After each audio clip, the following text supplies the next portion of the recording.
should be up. Yeah. Is it refreshed on your end? Not yet. Oh, But then already. again, I didn't hit refresh. Oh. Sometimes it automatically refreshes.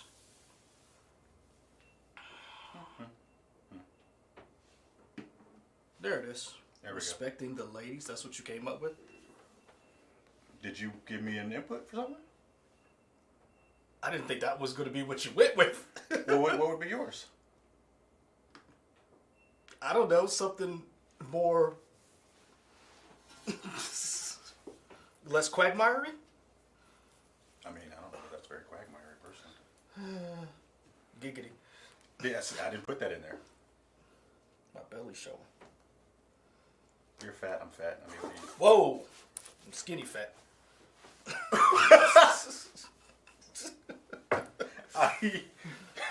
Stream's done. I'm not ready for that. Skinny fat. What's up in the world? We're the News 19 Nerds. I'm Michael. So I'm bigger, called happiness pounds, but I'm not fat yet. Like, Okay. yeah. I mean, I guess the question is if you can check your BMI to see if you can get the shot. Why would I depress myself doing that? I don't know. Yeah, like I saw that story we ran. I was like, y'all are stupid. I was like, why would I do that? Like we all know we're overweight. Yeah. This is just a proof to show. Yeah. Get your shot. You're welcome. And then the thing is, why would you check that? Like we know. Mm-hmm.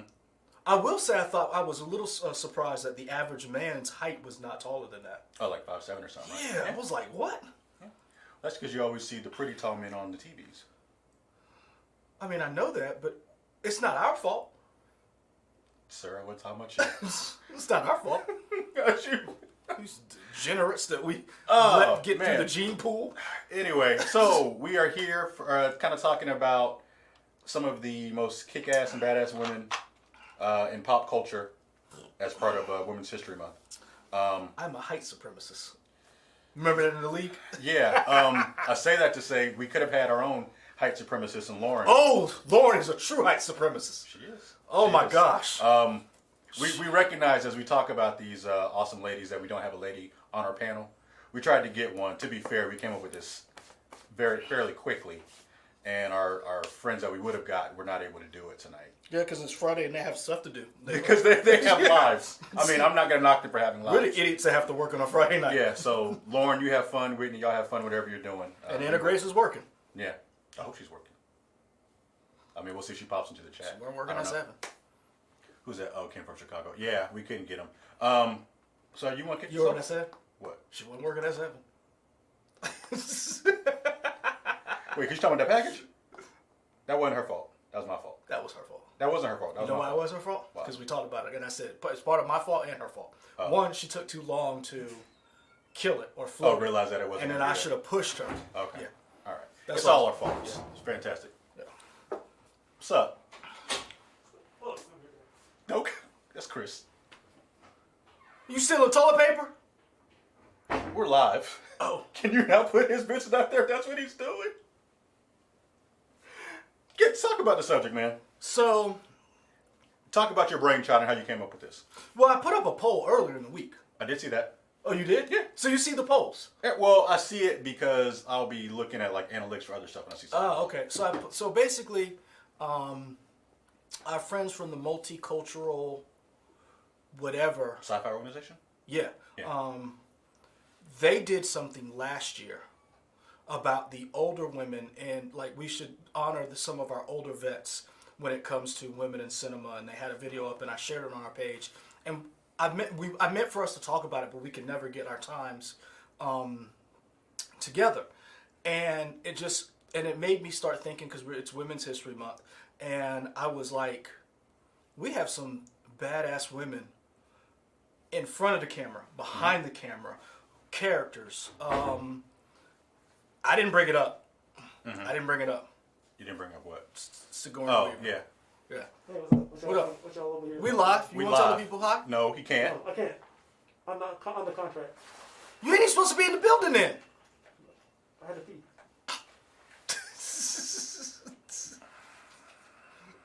You said hi first. I did. That's your Bye. fault. Bye. All right, there we go. It's wonderful. I'll be taking you all over online. All right. All right. So, Put that toilet paper back. Man, sometimes our show is Chef's Kiss awesome. Oh yeah. Just the foolishness. Remember when Keisha showed up? Yes. Best- That wasn't live though, was it? Yeah, it was. Was it? Oh, Best episode ever. Go ahead. So it made me start thinking about the fact that it's Women's History Month, and I wanted to talk about female representation. We do realize we're two old dudes, and we did Older. but I'm sexy. Yes, okay. Great. But so we wanted to talk about that. Talk about the beginning, like what was when you first got into this genre, when you got into nerd stuff. What was the first time that you saw a woman on screen, or reading a comic book, or reading a book, and you were like, "She's cool"? And I think that is something we need to more of, because I can go through a litany of movies about guys and how bad, male actors and action stars and stuff like that. But there does need to seem to be more representation. And I thought about it in 2021. We started off really good in this industry with representation. I think horror has always been a place for women to show that they're not, just the girlfriend or whatever. And it seems to have highs and lows, where you'll get like something or actress who just stands out amongst everybody else. And then we just go through a drought, and then it just comes back up again. Yeah. I mean, I think if you're looking at that, for me, I thought about it for a second. I mean, I thought it was going to be hard, but it wasn't. It's Pam Grier, easily, in terms of like the first woman. That's, I want to say. Because, I mean, my dad was always in the old like blaxploitation movies. So I remember like Foxy Brown, I remember Coffee, all that kind of stuff. I was like, that lady's kicking a lot of butt. And those movies, they have certain tropes in terms of, they're called blaxploitation for a reason.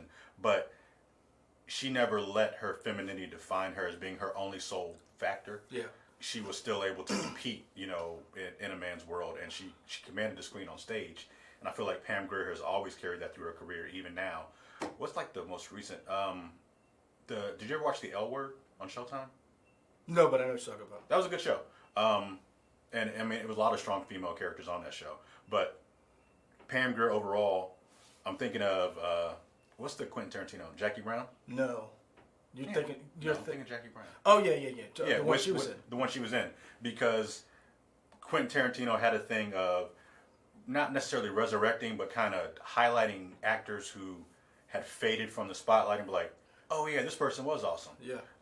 Like Kurt Russell when he was in Death Proof or whatever, or even not Samuel L. Jackson, because I feel like he's kind of always been there, but John Travolta.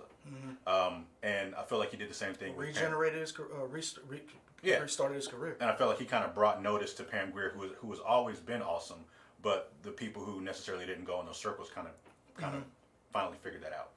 So for me, it was Pam Grier, first person. For me, it was a combination of on screen. Everybody who, like you've already brought it up, everybody who knows me, it's always been the first one is Sigourney Weaver. Alien and Aliens was like the first horror movie that I was allowed to watch. And I remember because Aliens... How did that... Tell me the side story of that. Because I met your mom once. She's an awesome lady. But I also remember you telling me the story of your mom wouldn't let you watch certain things. Oh, yeah. And then, so how were you allowed to see Aliens? So my parents used to watch stuff. But like as kids, they were very conservative about like not watching certain things. So we couldn't watch Martin when it came out. We'd have to sneak and watch Martin. Okay. And then my brother, when he was a baby, snitched on us because he knew the theme song. So he was like, they were like talking to somebody and like, yeah, I don't let him really watch Martin. And my brother comes around the corner, Martin, and just singing the theme song. And we were like, what is this? Yeah, we were like, what are you talking about, Martin Lawrence? But so Aliens used to come out on, I don't know how old a lot of people are in the chat, but back in the day on network television, everybody wanted to be the first person to get the movie from the movie theaters and edit it and then have it as a, their Friday night whatever feature. And it came on television. And I remember watching it, and it came on, or I caught the tail end, and I'd never seen the whole thing. And I'd only seen bits and pieces. And I went to a friend of mine's house, and he showed me the chest burster scene from Aliens. And my mom, being the kind soul that she was, basically was like, you need to watch the whole thing in its glory and let me watch Aliens. That's cool. And the two R-rated movies that she let me watch that I know that are like, one, they were great movies, but two, basically fueled my whole was Die Hard and Aliens. And I remember, and Die Hard was one of the ones where she didn't tell my dad that she let me watch it because it had so many cursing, and she was like, "You cannot repeat anything from this movie." But yeah, I like this side story idea of your mom showing you these movies. This will be our little secret. Don't tell your dad. yeah. I like that. And so yeah, she was the one. I mean, her and my aunt were the ones who would watch Star Trek, and that's when I was like, "Oh, we can watch this." And it was one of those things where it was like they allowed me to be.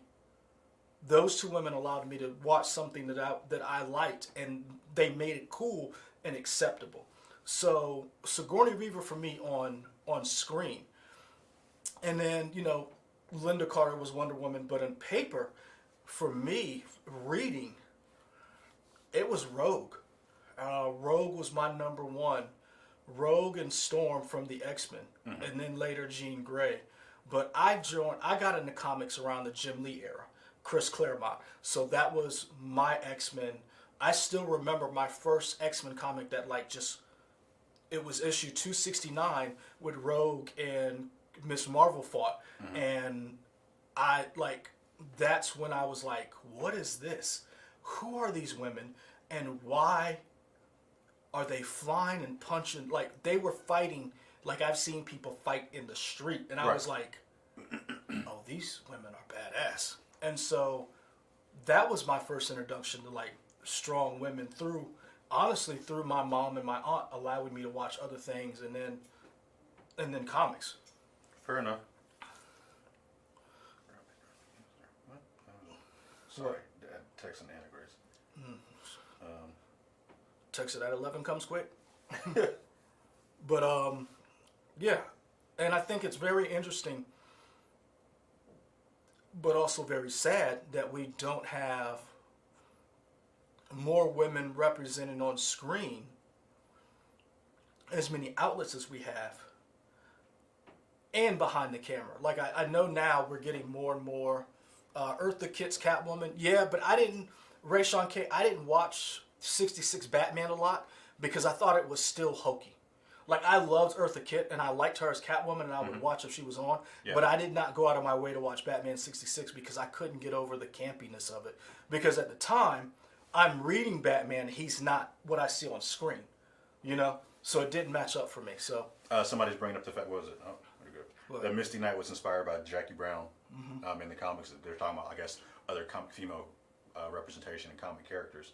I think it's interesting when we're talking about female representation and strong female characters, that a show that you've talked about and that you love, Star Trek, has a really good history, and like the very first Michelle season, Nichols. yeah, having the first interracial kiss on screen, and she being again not a woman who was dependent on a man to do.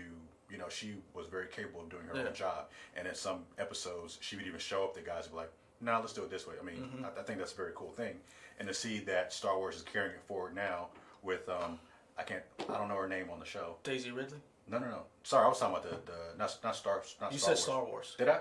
Y'all come after me. I meant Star Star Trek. Trek? I meant Star Trek. Tawny Newson? No, the one in For Lower Discovery. Decks? The one in Discovery. Oh, I know you're talking about. I know it was Sonia Martin Green or Sonequa Martin Green. I can't think of her name, but From Discovery, yeah. yeah, I like that. Her, and for that matter, Michelle Yeoh. Well, you know why she got that role. Why? So we met the original showrunner for Discovery, right? Brian Fuller. Brian Fuller originally tried to do a Star Trek show back in the day. Guess who he wanted to star as a female? Angela Bassett. Yep. Yeah. That's why she was the pick, and they changed it like she's not going to be the captain, and people are upset. And then they were like, but it doesn't matter because the captain's not the focus of the show. Right. Brian Fuller pitched that idea back in the day, and Angela Bassett was intrigued. The reports that she was like, I could see that. It really did. I say science fiction because we say pop culture, but science fiction and nerdiness, that encompasses all of this. Right. I remember a meme that came out, and I don't want to like pit women against women, but I remember this meme that said, your role models, and they were all like the Kardashians and stuff like that. And I get what they were going for. And then they said my role models were basically Starbuck, Sigourney Weaver, Linda Hamilton, Pam Grier, Michelle Yeoh. It was all of these women, and they were like, these are my role models. And it's like, if you think about all of these... Michelle Burnham. Yeah. There we go. No, it's Michael Burnham. Is it Michael Burnham? It's Michael Burnham. Okay. Yeah. All right. And that's her name. Okay. And it's interesting. Thank and you, that's came from Chicago. Keep going. I think we need more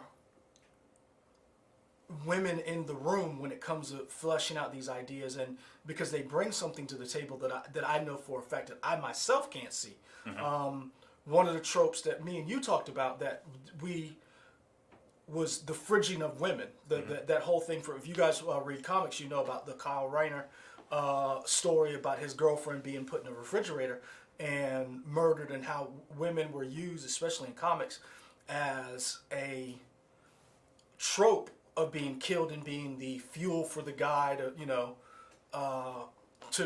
do his vengeance or whatever. Yeah. And it makes you really look at some of these movies and stories differently when you look at it from that standpoint. Rayshawn K, Star Wars did a good representation for women in Mandalorian.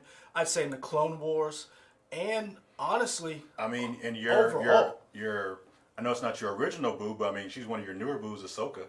Oh, that's boo forever. Yeah. I mean, Hold on, let me go get my boo because she back here. great. And Nobody puts baby in the closet. I mean, you did technically. You put her there. But okay. My original boo. There we go. Yeah, to me, I think it's really cool to see that more representation is happening. More representation is happening, and I kind of wish the field would expand more, and more women would be allowed to do other things. I think with this whole proliferation of, got to put my other girl up there, Starbuck. There we go. And I remember when Starbuck was, they decided they were going to gender swap Starbuck, and people were mad, and I never understood the whole idea of this person can't be this person or whatever, because I always thought of like I always looked at it as like, you can believe in clones, artificial life, but in this situation, But it has to be the man. it has to be a man in this role because Yeah. it was a man before, and it's Right. like I don't have this. I guess, and maybe because I wasn't raised that way, I don't know, but I always wanted my science fiction and my whatever I was digesting to look like me and my friends. And my friends, there was girls, guys, black, white. It was a multicultural of Yeah. everybody. And I guess I always wanted whatever I ingested to look like that. And I have no problem, with movies that have an all-white cast or an all-black cast. I just want a good story. But I also do understand representation is important. And I do like the idea that people like Misha Green, from Lovecraft Country. Lovecraft Country is getting put out there. Jordan Peele pushing some of these women out there to get roles. I like the fact that people like Charlize Theron and Anne Hathaway are demanding more and actually getting involved with some of the characters and some of the stories and saying, I'm not going to take this role. I think one of the biggest things of pop culture happening right now, and we're not going to spoil it at all, but like the series finale just happened for WandaVision, a show centered around a supremely powerful female character. Yeah.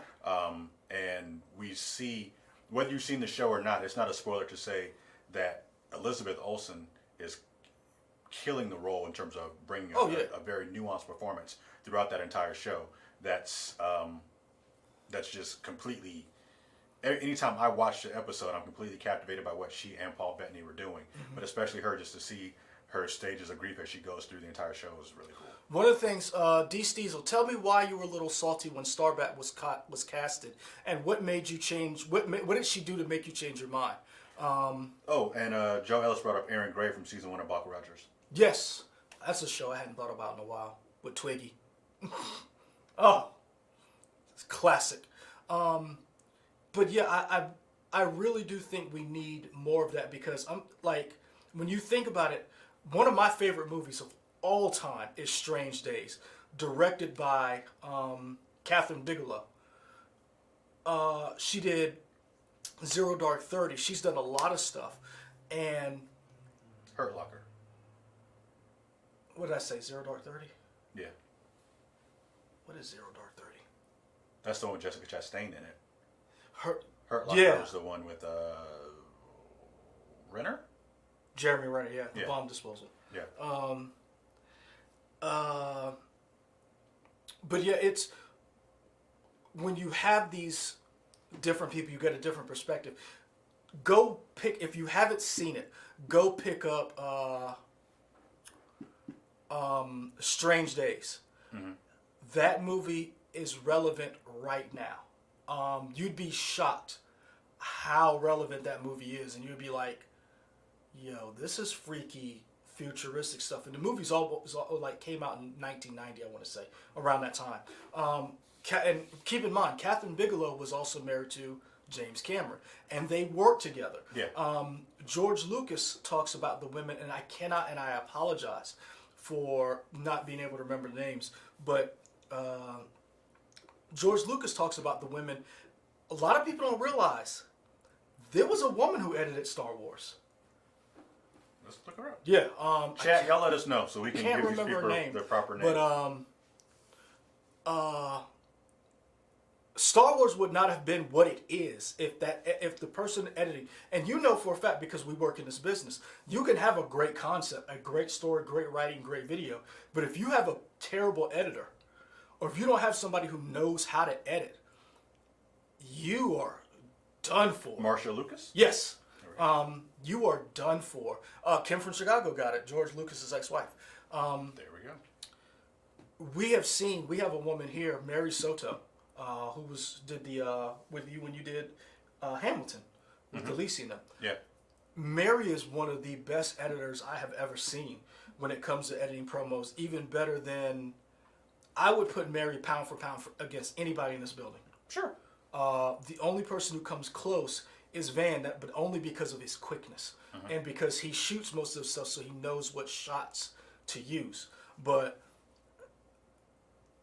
I think we need to, and I think our fandom needs to stop being gatekeepers and start being more accepting of more people coming into this fandom and having more women, giving more women a platform and allowing them to make mistakes. I mean, how many bad movies from actors do we... Sorry, go ahead. No, go ahead. I'm just... Well, as you say that, a prime example may be the Ghostbusters 2016 or whatever reboot, where it wasn't a great movie. I think it was fine, but I definitely feel like people try to use that as ammunition for, say, this is why females can't be comedy or whatever, because even if it was 4 guys, I mean, the script was whatever. Yeah. It is what it is. I will say this. Chris Hemsworth stood out. Him and Kate McKinnon. Because they were hilarious. Kate McKinnon's always great in everything that she does. But did that come before or after Thor Ragnarok? Before. Because I feel like people knew Hemsworth as being the hunky guy from Australia who just looked good, but nobody really knew he had comedic chops until you got movies like that, and you got, what was the Vacation movie with Ed Helms? The Vacation reboot, he was in that, like a side character. Really? Yeah. Hadn't seen it yet. It's not great, but Chris Hemsworth does have some of the best lines in the movie. I've seen the memes for it, I just hadn't watched it. Yeah, and people realize, oh, Chris Hemsworth can have comedic chops. Let's let him do Thor. But we can talk about that another time. But yeah, I mean, I feel like people use that as ammunition when I don't think you could blame that you can't blame that in any way because it had 4 female leads. It just Not only that, the but movie the, was- the yeah. female leads that they have already proven their Sure. stuff. It was like every single one of those women have already proven that they are funny and they could do. It wasn't a great movie. Right. But the thing that gets me is like when stuff like that happens. It fuels that trope of, oh, women can't be funny or women can't do A, B, C, or D, and it's like, how many times have we sat through a bad Bruce Willis movie? Like, like He's in that. Oh no! Oh, I'm about to say he was in this movie, but no, that's Mel Gibson. I'm thinking of. So never mind. but think about it. How many times have we seen men be in bad movies, and no one is like, see, that's why white dudes can't be funny. Yeah. It's just like no. Yeah. I think that's Antoine Ellen brings up Alita Battle Angel. Somebody else brought up the fact that where did it go? Resident Evil games. I hate the movies. Jeff is that Jeffro? Jeffro Maddox. I hate the movies too. I like 2 out of the 7.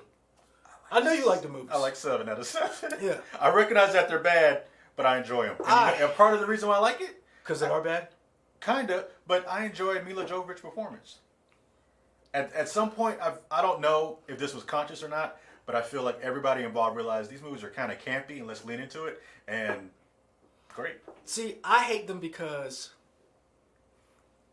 I liked the games and I wanted the games on screen. And I wanted the whole nefarious. You know what I wanted? What? I wanted the nefarious company, like in Stranger Things, but with more of like the whole grittiness. I didn't want an action, flashy movie like that. And it wasn't until later on where I was like, there's only like 2 of them that I really liked, that I was like, this isn't bad. So on the spot, I didn't quiz you about this at all. But what's like one property that you think somebody should watch to have a good female perspective that they maybe wouldn't think of, or like a strong female character presence? That they wouldn't think of? Yeah. I mean, for everybody in here, they know the Sigourney Weaver Alien franchise, because the first movie, they don't listen to her. Kind of like right now, they don't listen to the scientists. She's like, don't break quarantine, don't bring that MFer in here, or we're all going to die. And what happens? They all died, and she survived. Movie 2. I told y'all not to send nobody out there. We sent families out there. You're all going to die. What happened? They all died. Movie 3. She kills herself to save us. Let's go to movie 4. They bring her back to life. You're all going to die. She saves their ass all over again. So pick a franchise or something that you don't know by heart. What I'm saying is, what's something that's under the radar? People know Sigourney Weaver is a badass in Aliens. No, if you don't have an answer, it's cool because I did just put you on I'm trying to the think spot. of something that like we wouldn't. The reason why I brought it up is because I was thinking of, and it's a show I started rewatching again, Person of Interest. Oh my gosh. Person of Interest is great. It's a shameless plug I to know. get people to watch it. I But know. I'm just thinking of it now. People realize that Taraji P. Henson was in the show. I mean, if you know. But it also had Amy Acker, Sarah Shahi. Yeah. I remember Amy Acker. She plays a very good creepy lady. She's creepy in the show. Yeah. Yeah.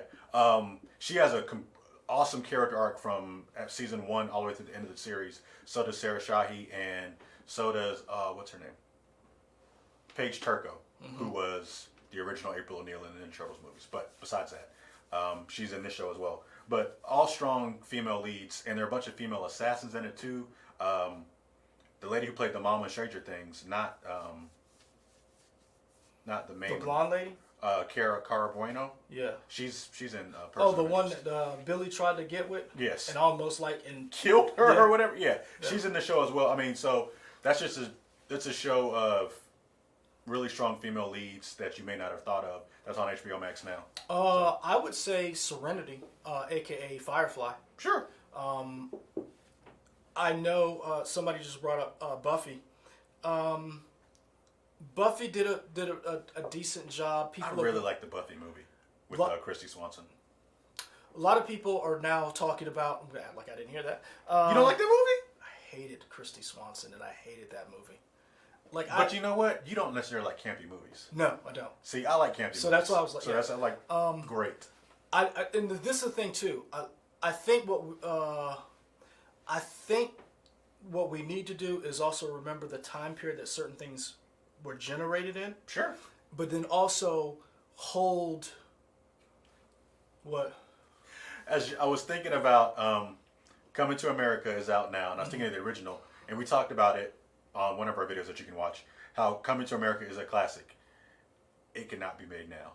In terms of the stuff that happens in that movie, it cannot be made now. No, and I think And that just goes back to you talking about watching stuff and understanding the time it came out, but also holding a candle to these things and saying we want to be better. Because I'm going to say, like, if you go like and look at The Hangover, the very first Hangover that came out was little more than 10 years ago. Bradley Cooper drives through the neighborhood yelling at Ed Helms, "Call in doctor," and he uses the F word. Yeah. You couldn't do that now. Right. So, and even at the time, it was a little. I mean, yeah, you shouldn't have done it then. You shouldn't have done it then, but it was one of those things where they were like pushing the envelope.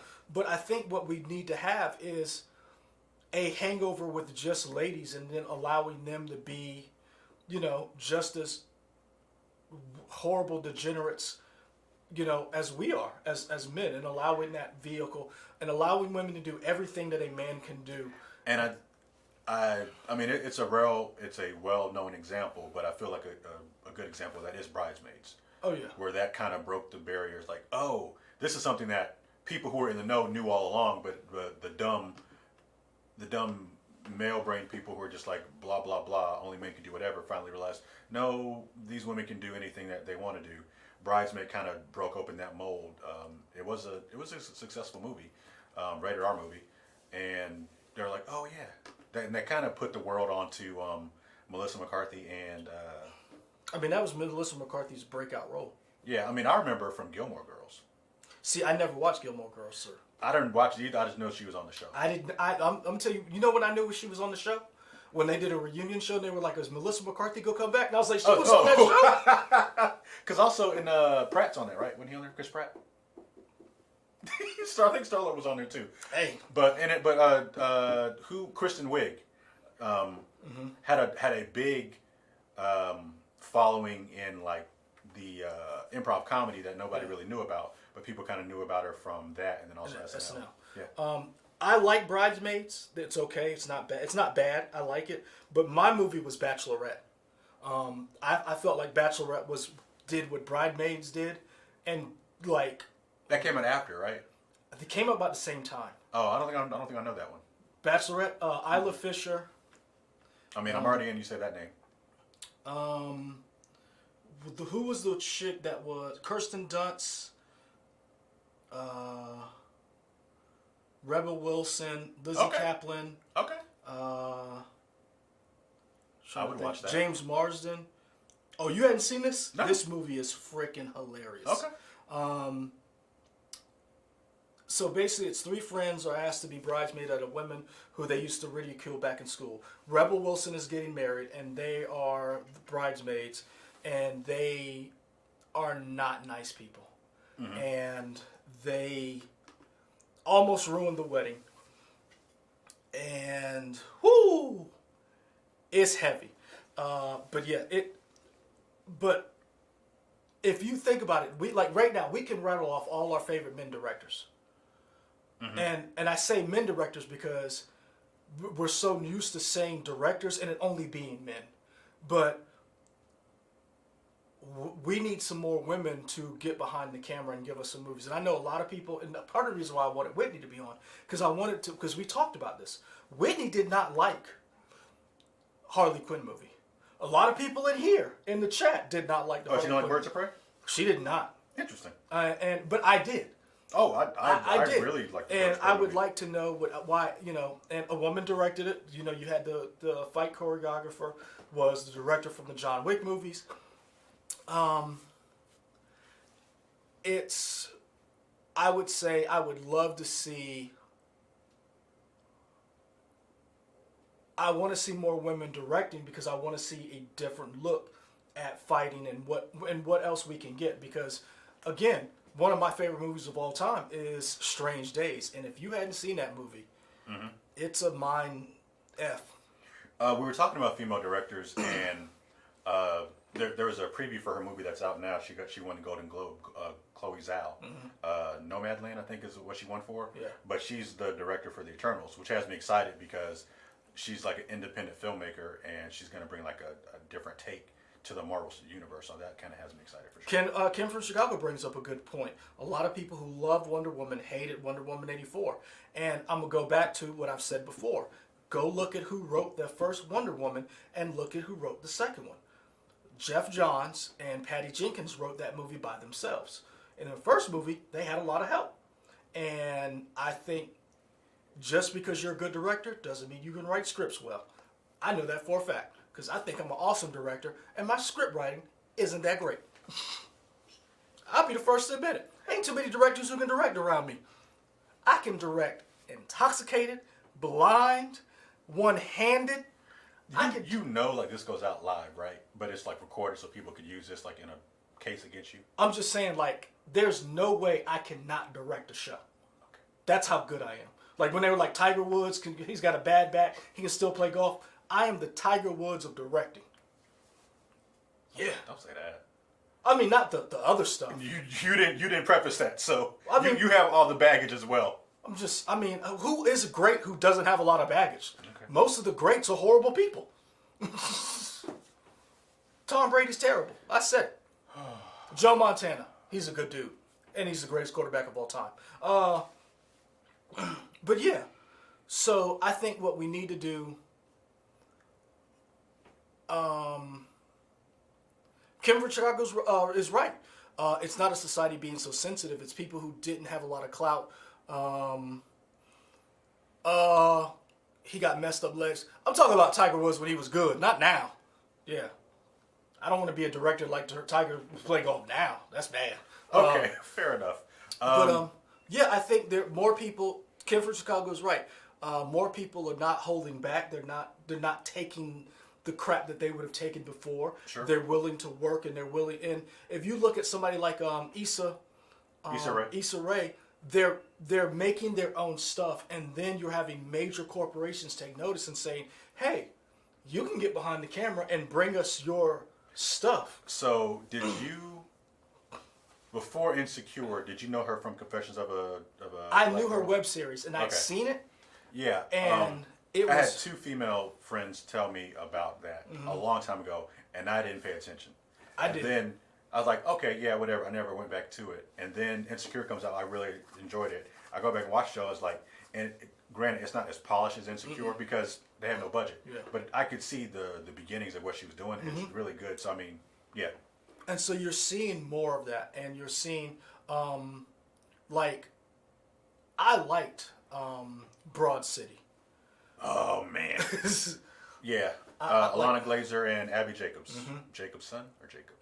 I think it's Jacobs. And I think what I loved about them was the fact that I loved all the guest stars. Like Hannibal Buress being on there was hilarious. Yeah. And that's what I want to see more of. I want to see more people who didn't get that opportunity. Ray Sean K brings up Shonda Rhimes. Shonda Rhimes basically cut her own check. And she is killing the game I right don't now. like her shows, but I can't knock her hustle. Really? Yeah, because You watch Empire, sir. Yeah, but I know what Empire is. It's the same thing. It's not.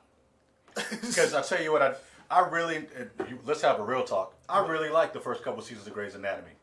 I like the idea of them doing these medical mysteries, but then when it became this drama about who's sleeping with who, I don't care about that. McDreamy. Yeah, I was like, no, go back to the medical dramas. That's what I really care about in the show, and that's cool for some people. I don't care about that. You didn't watch Scandal? It's the same thing. Oh, we could. I hate that everybody is on board for what's her name? Olivia. You didn't get Olivia. Olivia Pope? Yeah, that they're on board for her sleeping with the president. Like it's cool. It's like that's still adultery. Like why are we cheering this? What? I am. Whoo! I got thoughts about that. But Kim from Chicago said Olivia Pope deserved better. I just mean let Olivia Pope fix these situations and not have to deal with this crappy drama stuff. Just fix it. Be a fixer. Be a fixer. Give me that. I don't need that side plot stuff. Yeah, but they needed that because they I needed don't to get feel like they people in. needed to. I mean, I don't know. I didn't watch it. Bridgerton, same. Nope. Really? Yeah. See, that doesn't interest me, so I didn't watch it. Having said that, I did enjoy Desperate Housewives. I watched the first season of And Desperate that was kind of the Housewives. same stuff, but I knew from the beginning, oh, these ladies going to be backstabbing each other. I watched a lot of wild stuff. I did watch Desperate Housewives. Yeah. The first couple, because I remember I was working at an ABC station at the time. No, fair so enough. it came on Just right pops on, before, yeah. Because that's like how I ended up watching 24. I was working at an NBC/Fox station, and right before our 10 o'clock show, 24 came on, and so we would be sitting there waiting for 24 to go off before the show came on, before we did our show. I can see where you're coming from. Like, let these women, and I think we're seeing more of that. Yeah. Especially like a show like Killing Eve. Hey, do you know who we haven't talked about? Phoebe Waller-Bridge, Yeah. who was the showrunner for the first season of Killing Eve. She did Fleabag. Did you watch Fleabag? I watched part of it. Yeah. You kind of like you weren't feeling it. It just didn't. I didn't Okay. finish it. I think that show was great. She's working with Donald Glover on a Mr. and Mrs. Smith. reboot. Phoebe Waller-Bridge, let her do more stuff for sure. When I did was Killing a- Eve come back? That's what I want to know. Oh, John Donuts is back. What's up, y'all? What's up, John Donuts? I would say that. Oh man, I was about to. Phoebe had been in a lot of other little shows. I don't know if you remember, there was like a show where they like lived in a house, and like Real World? no, it was kind of like Real World, but like a real house. Oh, okay. With like not like cameras, but like they couldn't afford rent, so they all like rented and stayed at this house. Okay. But yeah, that's something I did not want. I didn't need all the tropes of the what. So dumb. What? Was the last episode of WandaVision an hour? Close to it, yeah. I'm just seeing this. I didn't realize when I watched. I guess it just kept going from Yeah. me. Sorry. Ray Sean Very brings up random. a very good point. Mariska Hargitay from Law and Order SVU. Is that show still coming on? Yeah. Good for her. Matter of fact, Stabler's back in April, and they're doing a crossover with his show. He has a show? He's has yeah. Have you not been paying attention? You know I don't watch Law and Order because we talked about this. Because you tell me how much of all the SVU. I don't watch any of that. I don't watch it anymore, but I know like it was a big deal. Yeah. I know that from you. Stabler, basically, Stabler's coming back. His life is a wreck, and he's part of a organized crime unit that's going to cross over with her show, and then so like her show, then he's going to come back, and then she'll be on his show, and Okay. his show goes on and continues on. So we got like a Chicago Fire and PD and all Yeah. that stuff crossing there. Okay. But yeah, I mean, we've seen Mariska Hargitay's character grow as a person, as a officer, to becoming a sergeant, to becoming a mother, dealing with sexual assault while helping people deal Right. with sexual assault. 22nd season. Dang, came from Chicago. That's wild. What? I guess they're Yeah. talking about. It's one of the Now, longest. is that SVU or is that's SVU. SVU, yeah. Yeah, it's one of the longest running dramas of all time. Fantastic. Yeah, so. Yeah, you're right. She is the captain now, Kim from Chicago. Because I remember, because Belzer stepped down. She's the captain. Yeah, I kind of want to see what that means because like she's not going out on crimes anymore, right? she still goes out like Krieger did, but she's. I'm like, what, you the captain? What you doing? Oh, so you hadn't been okay, so she was. Sorry, here's a Law and Order tangent. Yes, please. Belzer Kragen retired. Yeah. Belzer stepped up. She became a sergeant, and then Belzer retired, and then Ice-T is a sergeant, and then she's the captain. And for a while, they had a captain who was dirty, and then so she took the captain's exam. Oh, remember the guy who used to be IAB, who used to always be in Stabler's ass? No, I just told you I don't watch the show. You never watched the show? No. Anyway, What? she dated him for a while. Okay. She dated him for a while. Then they broke up, and everybody liked him. Okay. But he was I know what they try to do with IAB, but they always made them horrible people. But he was like on the show, he was good. But yeah, they like she's gone through like every character arc you can think of, Okay. and it's very rare that you get to see that in a show. Over 22 years, when you think about it, Yeah. ripped from the headlines.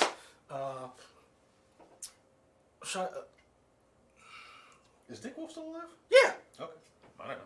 yeah, Dick Wilkins, he's still with us. Making money. Good for him. 'Cause I'm he's- think of. We talked a lot about TV shows and comics. We Like didn't really before talk we- about comics, not as much as I want to. We go ahead. Oh. The floor is yours. Oh, if You we can talk change it about wherever. comics, Yeah. you got Wonder Woman. Now, what I do want to see more is, like with behind the scenes in television, I want to see more women writers for some of these characters, because Wonder Woman is just now getting written by a woman. Interesting. And so, like, you having some of these comics where you're having like more female representation, but you're still having guys write them or guys draw them. And there's been some controversy with some of these guys drawing Spider Gwen in a very uncompromising position. Sure. And then that was a whole dust up. But I like when you look at comics, you see the representation from Captain Marvel to Storm to Rogue to Jean Grey to Scarlet Witch. Like the newest version of Captain Marvel, the one that's in MCU, is Yeah. based on the run from Kelly Sue DeConnick, right? Yeah. Yeah. I think that's awesome. I think that is cool because of the News 19 Nerds Twitter account that we have, and you follow her. I get to see some of her tweets. I think she's a very interesting lady overall, and I think that's cool that her character is becoming so popular now, and hopefully that leads to other female characters or other female writers getting a chance to kind of be like, hey. I let's mean, do but this, it's always been like comics, like with anything else. There's a boys' club, and the comics were very much like it's who you know and how to get in. And a lot of these women, Rich on K is saying Spider Woman yeah. controversy. Yeah. Oh yeah, well, with Spider Woman, and then it started with Spider Gwen too, because basically Jason Aaron was upset that they would draw Spider Gwen like that, and she was a teenager. And then Manura did a Spider Woman, and then Frank Cho did one, and I don't want to go into it. If you want to, it's out there. Yeah. Not knocking the art though. The art was great. Oh,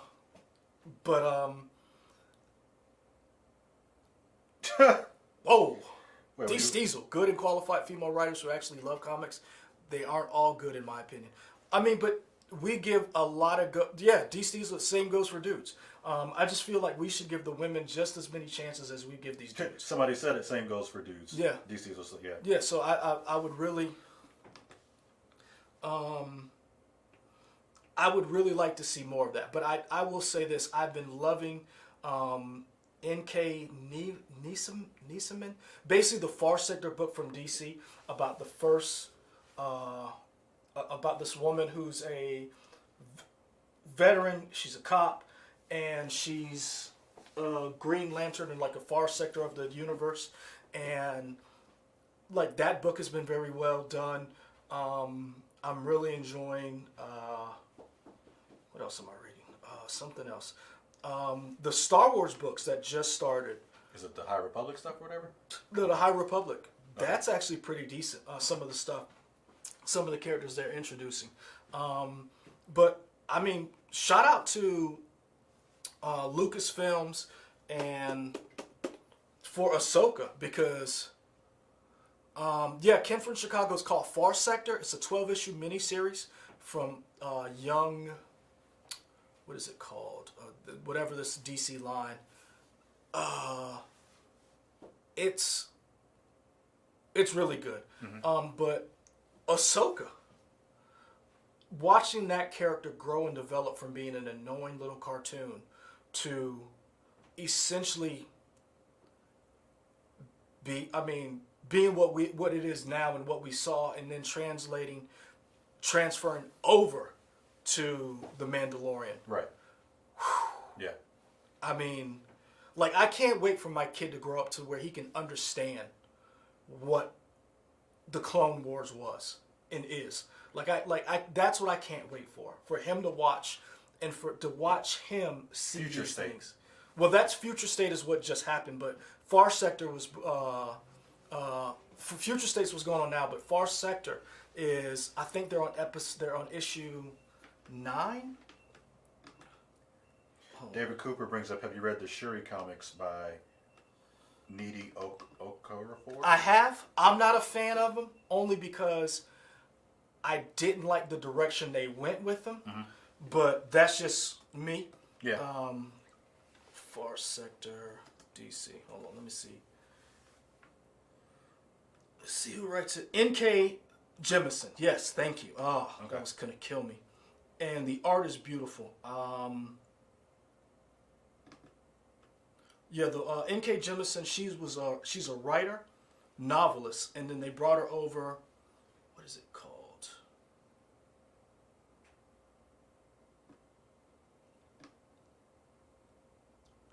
Jamal Campbell. That art is amazing. So that's one of my favorite books. Like I stopped reading it just so I can read it all together. Okay. Because I couldn't contain myself waiting for it month to month. But yeah, I would like to see more women writers like bring more stuff to the table. Let's see what you got.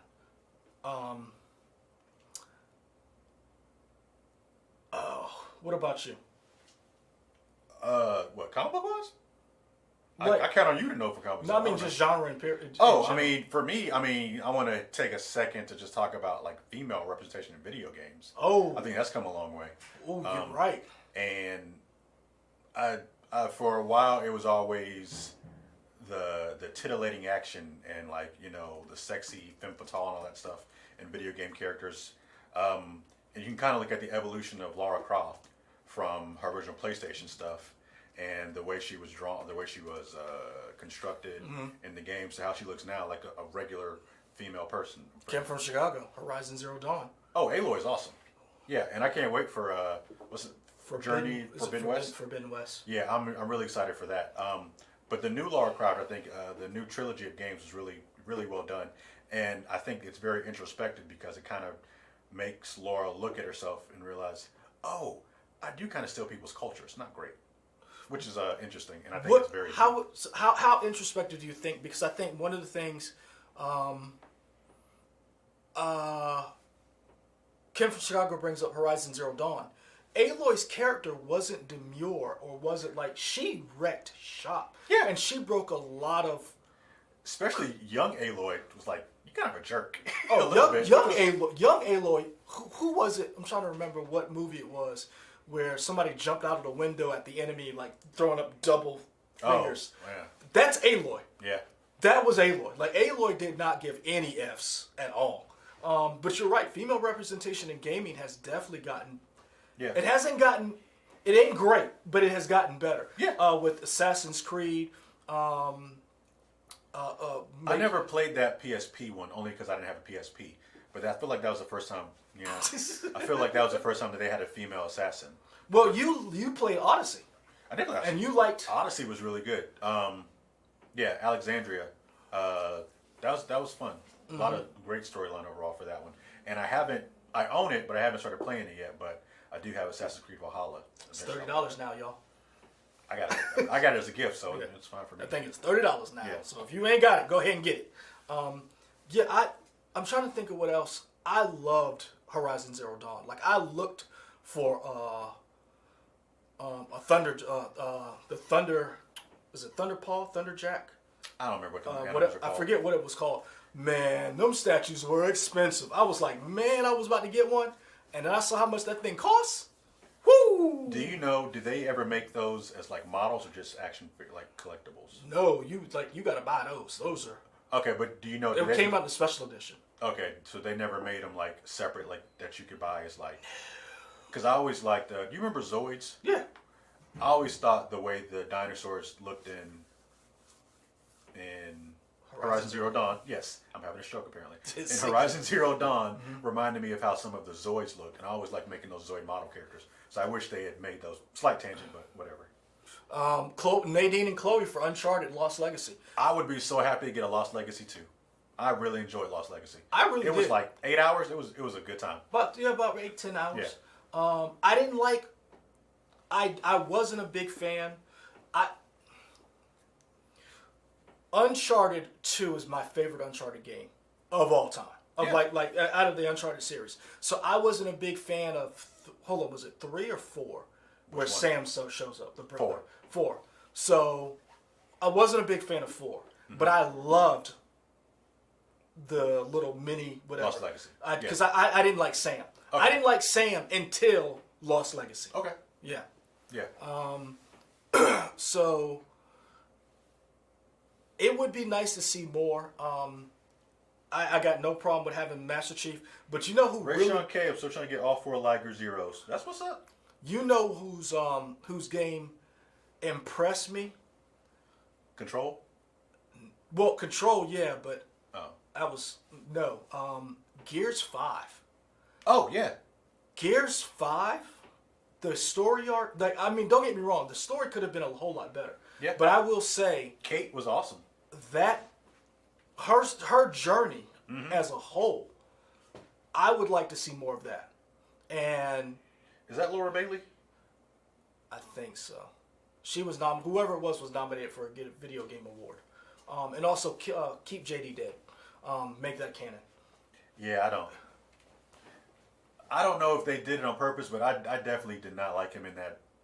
It didn't seem to me. Spoiler alert for Gears 5. but Oh, sorry, yeah, sorry. it wasn't a hard choice to be like, yeah, because he was just garbage the entire time. It wasn't a hard choice for me to pick between the two. Yeah. So, yeah. Plus, I wouldn't go kill a black guy. All right. Yeah, I wasn't about to do that. Fair Not enough. to have my ancestors come through the controller. For the culture. Yeah. All right. No. JD, you got to go. Now, I ain't gonna lie. I'd have killed the black guy for Marcus Phoenix, though. I'd have been like, D. Diesel, Samus Aran. Yes. Good point. I'd have Metroid. Yeah, I beat forgot that about Negro that. to death with the butt of that. So, we not gonna kill Marcus.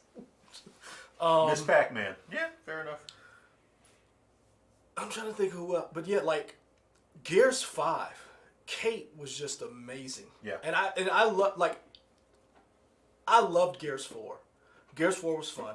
I loved that little group. But Gears 5 had so much pathos to it. And especially John Donuts didn't like Kate from Gears. I loved Kate. I thought she was interesting. I like her. I didn't like the fact that they didn't give some people more opportunities to shine.